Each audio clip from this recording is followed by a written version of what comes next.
Hi hello friends, welcome back to our channel. ಇನ್ನ ಜೊತೆ ನನ್ನ ಕತೆ ಒಂದು ಸೂಪರ್ ಡೂಪರ್ ಸಂಚಿಕೆ ನೋಡ್ಕೊಂಬರೋಣ. ಸಂಚಿಕೆ ನಿಜವಾಗ್ಲೂ ತುಂಬ ಚೆನ್ನಾಗಿದೆ. ಇಲ್ಲಿ ದೇವಯಾನಿಯ ಅಟ್ಟಹಾಸಕ್ಕೆ ಒಂದು ಬ್ರೇಕ್ ಹಾಕಬೇಕು ಅಂತ ನಮ್ಮ ಅಜಿತ್ ಅವರು ಪಣ ತೊಟ್ಟು ನಿಂತಿದ್ದಾರೆ. ಈ ದೇವಯಾನಿ ಅಜಿತ್ನ ಸುಮ್ಮನೆ ಬಿಡ್ತಾಳೆ. ಹಾಗಾದರೆ ದೇವಯಾನಿ ಸಿಕ್ಬಿದ್ಲಾ? ಏನದು?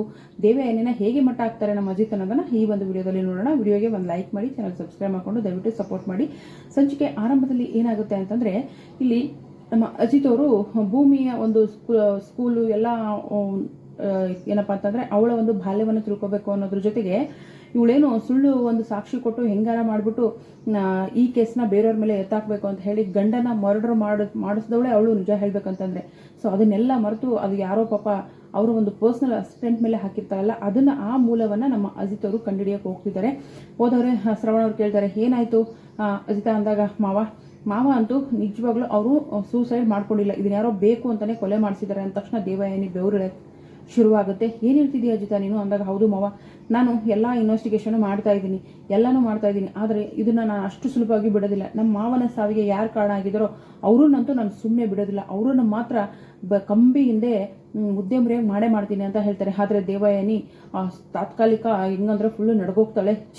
ಈ ಹಾಳಾದವನು ಕೇಸನ್ನು ಯಾಕಡೋ ಈ ಕಡೆ ತಿರ್ಗಾ ಮರ್ಗ ಮಾಡಿ ಈ ಶಾರದನ ಸೂಟ್ ಮಾಡಿದ್ದು ನಾನಲ್ಲ, ಈ ಭದ್ರ ಅಂತ ಹೇಳ್ಬಿಟ್ಟು ಅವನೇನೋ ಕಂಬೆಯಿಂದ ಕೇಳಿಸ್ದೆ. ಆದರೆ ಇವನು ಮತ್ತೆ ರಮಣ ಅವ್ರ ವಿಷಯ ತೆಗಿತಿದ್ದಾನಲ್ಲ, ಇವನು ಹೀಗೆ ಬಿಟ್ಟರೆ ಆಗಲ್ಲ. ನೀನು ನನಗೆ ಕೋಳ ಆಗ್ತೀಯೇನೋ? ನೀನು 6 ಅಡಿ 3 ಅಡಿ ಜಾಗದಲ್ಲಿ ಅಡ್ಡಡ್ಡ ಉದ್ದುದ್ದ ಮಲಗಿಸಿಲ್ಲ ಅಂದರೆ ನನ್ನ ಹೆಸರು ದೇವಯಾನಿನೇ ಅಲ್ಲ ಕಣೋ. ತಪ್ಪು ಮಾಡಿ ಇಷ್ಟು ರಾಜ್ಯಾರೋಷವಾಗಿ ನನಗೇನು ಬೇಕೋ ಅದನ್ನು ಪಡ್ಕೊಂಡು ಆರಾಮಾಗಿ ತಿರುಗಾಡ್ತಾ ಇದ್ದೀನಿ. ಅಂಥದ್ರಲ್ಲಿ ನೀ ಇಲ್ದಿರೋ ಕೇಸ್ನೆಲ್ಲ ಕೆದಕ್ಬಿಟ್ಟು ನನ್ನನ್ನೇ ಕಂಬಿಯಿಂದ ನಿಲ್ಲಿಸ್ತೀಯಾ? ಅದು ಸಾಧ್ಯನೇ ಇಲ್ಲ ಕಣೋ, ನಿನಗೆ 6 ಅಡಿ 3 ಅಡಿ ಫಿಕ್ಸ್ ಅಂತ ಹೇಳ್ಬಿಟ್ಟು ಮನಸ್ಸಲ್ಲೇ ಮಾತಾಡ್ಕೋತಾ ಇರ್ತಾಳೆ. ಈ ಕಡೆ ನಮ್ಮ ಅಜಿತ್ ಅವ್ರು ನೋಡಿದ್ರೆ, ಇಲ್ಲ ಅವ್ರು ಯಾರೇ ಆಗಿರಲಿ ಅವ್ರನ್ನ ಬಿಡೋದಿಲ್ಲ ಮಾವನ ಸಾವಿಗೆ ಕಾರಣ ಆದವ್ರನ್ನ ನಾನು ಕಂಡು ಹಿಡಿದೇ ಹಿಡಿತೀನಿ ಅಂತ ಅವರು ಕೂಡ ಪಣ ತೊಟ್ಟಿದ್ದಾರೆ. ಹಾಗಾದರೆ ದೇವಯಾನಿಯ ಬಗ್ಗೆ ಅದು ಸತ್ಯಗಳು ಕಂಡುಹಿಡಿತಾರೆ ರೀ ಪಾಪ, ಅವರು ಸಾಕಷ್ಟು ಸತ್ಯಗಳು ಕಂಡುಹಿಡಿತಾರೆ, ಪ್ರೂಫ್ ಸಿಗುತ್ತೆ, ಎಲ್ಲ ಸಿಗುತ್ತೆ. ಆದರೂ ಈ ದೇವಯಾನಿ ಹೆಂಗೋ ಮಸ್ಲಾತ್ ಮಾಡಿ ಪಾರಾಗಿ ಕೊನೆಗೆ ಭದ್ರನ್ ಜೈಲಲ್ಲಿ ಹಾಕಿದ್ದಾಳೆ. ಇನ್ನೊಂದು ಯಾವುದೋ ಹೊಸ ಕ್ಯಾರೆಕ್ಟರ್ ರಾಜೇಂದ್ರ ಬೇರೆ ಬಂದಿದ್ದಾನೆ. ಸೊ ಈಗ ರಮಣ ಅವರ ಒಂದು ಸಾವಿನ ಸುಳಿಯನ್ನು ಎತ್ತಲಿಕ್ಕೆ ಹೊರಟಿದ್ದಾರೆ.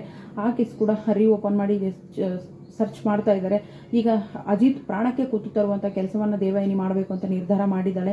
ಈ ಕಡೆ ನೋಡಿದ್ರೆ ಈ ಅಂಜು ಪೊಂಗಲ್ ಮಾಡ್ತಿರ್ತಾಳೆ. ಆ ಪೊಂಗಲ್ ಹೋಗಿ ಏನೇನೋ ಆಗಿರುತ್ತೆ. ಅಂಜು ಏನು ಮಾಡ್ತಿದೀಯಾ ಅಂತ ಅವರಮ್ಮ ಓಡಿ ಬರ್ತಾಳೆ. ಯಾಕಂದರೆ ಓಡಿ ಬಂದಾಗ ಭೂಮಿ ಹೇಳ್ತೀನಿ ಅಂದಾಗ ಅತ್ತೆ ಕರೆದ್ಲು ಅಂತ ಆಗೋಗ್ಬಿಡ್ತಾಳೆ. ಹಾಳಾದವಳು ರೆಸಿಪಿನಾದರೂ ಹೇಳೋಗ್ಲಿಲ್ಲ ಅಂತ ಅಂದ್ಬಿಟ್ಟು ಏನಾರ ಆಗಲಿ ಅಂತ ಎಲ್ಲ ಸೇರಿಸಿ ಕುದಿಸಿ ಇಟ್ಟಿರ್ತಾಳೆ. ಇದನ್ನೆಲ್ಲ ನೋಡಿದ್ರೆ ನನಗೆ ತಲೆ ಕೆಟ್ಟು ಹೋಗ್ತಿದೆ. ಯಾರಾದರೂ ನೋಡಿದ್ರೆ ನೀನು ತುಂಬ ಚೆನ್ನಾಗಿ ಅಡುಗೆ ಮಾಡೋದು ಕಲ್ತಿದ್ಯಾ ಅಂತ ಹೇಳಿದ್ದೀನಿ.